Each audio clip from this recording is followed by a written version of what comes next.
অনেক দিন পর কলিগের বাড়িতে নেমন্তন্ন পেয়ে আমরা সবাই, বিশেষ করে মহিলারা ভীষণ খুশি হয়েছি।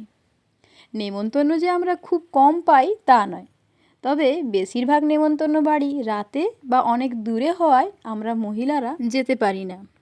স্কুল থেকে লাস্ট বিয়েবাড়িতে গিয়েছিলাম গত বছর জানুয়ারিতে। সে যাই হোক, আজ আমাদের একজন সিনিয়র টিচারের ছেলের বউ ভাত ছিল। স্যারের বাড়ি আমাদের স্কুল থেকে খুব একটা দূরে ছিল না, তাই আমরা সবাই বাইকে করে গিয়েছিলাম। আমরা দুই বন্ধু মৌমিতা আর আমি এক বাইকে ছিলাম, তাই অনেক গল্প করতে করতে আর মজা করতে করতে গেছি। বিয়েবাড়িতে গিয়ে নবদম্পতির সঙ্গে দেখা হওয়ার পাশাপাশি অনেক কলিগদের স্ত্রীদের সঙ্গেও আলাপ হলো। তারপর অনেকক্ষণ গল্পগুজব করে খাওয়া দাওয়া শেষ করে আবার যে যার বাড়ির উদ্দেশ্যে রওনা দিলাম। আর আজকের দিনটা এভাবেই কাটলো। এটাই ছিল আজকের মিনি ব্লগটা কেমন লাগলো অবশ্যই কমেন্ট করে জানাবেন। ভালো লাগলে একটা লাইক করে